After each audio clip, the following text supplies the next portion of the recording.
Hi, you guys. Welcome back to my channel. Thank you guys so much for joining us again, and thank you for all the feedback. There I am. Today, I have with me my friend joining in from Chile. She is in Chile right now, right? Yes. Oh my gosh, Carolina. Hi, Carolina. Thank you so much for agreeing to do this interview because, um, I wanted to make it elaborate and like look for somebody famous, but everybody's famous nowadays. If you have more than 50 people on your Instagram account, you have your own little fan club. So you don't have to like worry about being famous. You are famous. You're famous to me. So Thank you. so Carolina is joining in from Chile, and she's a lawyer, and she was introduced to me by my cousin who is studying agriculture. I think it's industrial agriculture, but I'm going to be interviewing her as well. So don't worry, I'll get it right. But so, anyways, my cousin introduced her to me when they came to Germany to study. Oh my gosh. I, who live here for 5 years, have been trying to get into a study program and I have not been able to do that as yet. And so they were like my inspiration to really push me through the door to do something with myself, because these women, they boss, okay? They boss. So Caroline is a lawyer, and she's currently working on her thesis right now, and she was here for how long, Carolina? I was there for 6 months. Okay. Oh, okay. Living in Poland. Right. And you were studying, what were you studying? I'm studying environmental science. It's a master degree. Okay. Yes, environmental resources management. That's it. Right. And so, Claudel, my cousin, came to visit me and brought Carolina along, or she brought herself along. I don't know. And we just really clicked, and, we were really trying to think of a way to help to encourage young women to follow their dreams, because a lot of the times we are told a lot of crap that is not true. And I'm always trying to look for evidence, living, breathing evidence of women who are alive today in our generation who can say, hey, I've been there, I've done that. It's possible. So, Carolina, this segment is just about your journey. Um, what it has been like for you. What are some of the challenges you experienced? So, I think I just want to talk a little bit about um, you're bilingual. Well, now you're kind of trilingual because you have to learn German a little bit in order to go to school in Germany. Talk a little bit about that first. Sure. Okay. Yes, my mother tongue is Spanish. Yeah. In Chile, we speak Spanish, and but my mother she speaks English and German too. Oh, okay. So since I was a child, I heard her speaking in English, and only she spoke in German with her best friend. And it was like a secret language, for the kids can understand it. Yeah. So it was something very like mysterious for me. But yes, I can speak English and a little bit of German, but I think it's very basic. Okay. So you had to learn German before you came to study, or did you learn on your way here, or how was it for you learning the language? How much German do you have to know to be living here for the amount of time that you were here? Yes, I learned like maybe for 1 year, but it was not very strict. Right. With a particular teacher. Okay. I had classes, and then I had the first level exam. It's Okay. 8.1. Yeah. No, A2. yes, 8.1. And Okay. I went to Germany with that level. And I think now I have maybe 8.2. Okay. But Okay. I think if you live in Berlin or Cologne, you don't need to speak German to live there. I mean, you can only use English because a lot of many people. people speak English. Yeah. Yes. That's what I've heard too. Like, I've actually had some clients who I teach online English, and they say that they need English for their everyday business with students coming from abroad and stuff, because English is widely spoken, even more so than German at some points. So I have heard that as well. Um, did you think it was something that was hard to learn, because or the mystery sort of like subliminally just seeped into your brain, and it just clicked, like, yes, I remember this, I remember hearing this word? How was it for you when you were learning it? Yes, I think German is very similar to English somehow. Yeah. So that could be helpful, but sometimes it's more difficult because you confuse sometimes when you are learning both language at the same time. Could be really confused in one point, because you can distinguish like if this word is in English or in German, because I don't speak English as mother tongue. So yes, but I think it's difficult. German, it's more difficult German than English for me, for sure. Okay. Yeah, I can see that, because you have to conjugate the verb like you would in Spanish. So it's kind of it's like a mesh of two. You apply the Spanish rules and the English words, and it's like, what do I do where? I could definitely get that. But anywho, talk a little bit about what you do. I know that you were looking to find something here to work, to get some work in Germany. You got a job in Chile. What kind of work do you do? What is the best thing? What is the thing that you love the most about your job? Well, my work now is I'm working as a lawyer in an environmental institution of the government of Chile. It's called Superintendencia de Medio Ambiente, and it's like an enforcement institution. Okay. And so, yes, I'm working in like the legality control of the decisions of this institution. That's what I'm doing. And mostly I have to review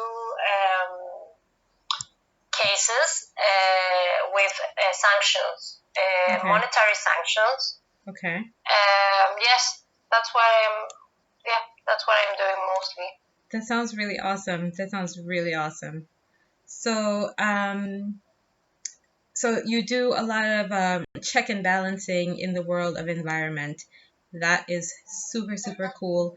Do you think that you experience any kind of well, before we get to that, I want to talk a little bit about the journey of how you got into law. What are some of the things that really helped you in getting your law degree and getting your license? Because I know that it's a pretty long, grueling process to become a lawyer. I explored that route myself when I was much younger. Not going to tell my age, but what are some of the things that you think really helped you to stick with the path of studying law? And what are some of the things that you wish you could tell yourself now, back then, about some of the struggles that you experienced? Okay, I think I didn't hear very well the main question. Like, what should what I can recommend? Can you please? Yeah, like tell me again? Yeah, sure. Okay, let me just lean in a little bit more. What are some of the things that you experienced, like any challenges that you had when you started studying, or what are some of the things that you think really helped you on your path in studying law? Like, what are some of the things that you think really, really helped? Good parents, good friends, a really rigorous study program. Uh, you know, I'm looking for actually, if people, if anyone were to say, oh, I want to become this, but it takes really long, Okay. mm-hmm. What is Okay, it that's, yeah. Sure. The challenge, I can start with the challenge. Yeah. I think, yes, it's a very long career, and you need to read and memorize a lot of things. So sometimes I felt like yes, like feeling that maybe it's too much, especially the first year of the career. Okay. It was the hardest. Okay. Because it's very different, like this to be in university. So you only have like 1 year of difference between to be in school and then university, with completely different challenges and processes and experiences, and it was like a lot of things, like 1 year to another. Right. Okay. So I think that was maybe the adjustment from high school one of my first challenge. Okay. And what helped to me, I think, my parents for sure. Mm-hmm. And maybe to have a small school. Okay. With very good relation with my teachers and with my director, and I had maybe good guys in that process. Okay. Because I was really confused related with what really I want to study, and I think if I could to choose again, maybe I would choose differently. Because, for example, if I am a lawyer, it's very difficult to work in another country. Okay. And I discovered when I was in Germany, and before that when I was in Mexico, that I really like it to be in another country. So if you're a lawyer, it's very difficult to work as a lawyer in another country. So that's interesting. Maybe if I could come back to the past, maybe I would choose differently. I don't know. Okay. You think that maybe you would choose something more like something like what my mom did. I think she did yes, hello. Mm-hmm. Just a minute. I'm here. Just a minute. Okay, so you think that you would probably choose something more along the lines of like community development, or something a little bit more flexible that can translate into any part of the world, that's not so so bounding? Like, what do you think you would what subject do you think you would take if you had to choose? Maybe languages. Okay. Maybe translator. That's a good one. I like it. Like, one of my options was psychologist. Okay. Or languages. Okay. Yeah, I think it's something a little more flexible. Not so strict, because yes, this is very strict. If you are a lawyer, you only can be a lawyer in your country. Right, because you have to pass the bar in another country, right? I think that's how it works. You have to take the bar over. Okay. Well, that is good to know, ladies. You heard it. Also, I think what I wanted I want to talk a little bit about not from a negative point of view, but in terms of things like discrimination. We hear a lot about discrimination in the workplace and harassment, and it's hard being a woman in the workplace, or in a male dominated profession. Do you get that, or does that resonate with you in any way, or are you above that? You don't have any experience? What is your take on discrimination. Have you experienced any discrimination that you would like to share how you dealt with us? Okay. In the work, I would say no directly, but sure, I heard sometimes like some friends that they had some experience of discrimination just for being a woman in work. I think at this time I'm very lucky because I only had a woman on church as bosses. Okay. Just one boss. It was a man. But for me, I think I'm a lucky person because it's not very common, like to find only a woman in church. Right. So yeah, I would say that personally, I didn't have like a bad experience of discrimination or something like that in my works.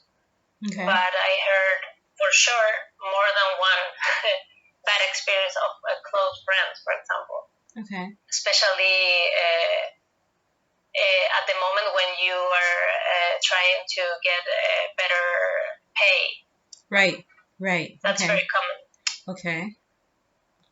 Okay. And what is the situation with that in Chile? Are you free to speak about that openly, or is that a no comment? Sorry, I didn't hear you very well. Okay, let me lean in. I asked, what is the situation right now with Chile in terms of equal pay and opportunities for women? How do you think the country is dealing with that? I think still it's very hard for women because you need to fight more than men, and still it's not equal. For example, now in my work, there are no many women in church, and I think maybe in the public sector it's a little bit more equal somehow, but in private sector is you can see a lot of difference between the how they are paid. Okay. And I think yeah, maybe in the public sector it's a little bit more equal, but I would not say like they're equal charge of power of women and yeah. Okay. I think it's still very difficult and very unequal, unequitative system. Right. So, okay, well, that is good to know. I guess where I want to leave off now, since we are about to approach 19 minutes, I would like to ask you, Carolina, what advice you would give for any woman of any age trying to strive for their dreams. What do you want to say that you wish someone had said to you, or something that somebody did say to you that really helped you become who you are? I think something really important is to understand that everything is possible. That's a little bit cliche, but I think it's true. You can really go for your dreams. If you really want something, you need to work a lot. I think that's very important. You really need to work, and you need to be patient somehow because you can't have everything immediately. So it's something that you need to really work for. And yeah, I think that's all. Like you need to have your own goals and to be patient and to work for that. Okay, there you heard it, folks. Everything is possible. You need to be patient. You need to work towards your goals, and you got to make sure that you work hard. A woman after my own heart. Thank you so much, Carolina, for joining us. I am going to see everyone again next time. If you guys like this video, please like and subscribe to my channel. Leave your comments below. And if anybody wants any more information about Carolina's work or what she what projects she's interested in and stuff, please, I will check with her to see if she will give us her information. Okay, Thank you, so Nahanda. I'll see you again next time. Bye. Reading the question, and you told me like maybe if I want to speak a little bit of my experience of Germany. Yes. But I don't know if it's not. Maybe it's not necessary. I think that's the main. I think the last question was the more important for me. Like, what would you say to the girls? Right. Like, right. Okay. So. How encourage them. All right. Awesome. Wonderful. Wonderbar. So thank you for coming up on our channel, and I will be texting you and messaging you later on. Guys, thank you so much for listening in. And I'll see you guys again next time. Bye.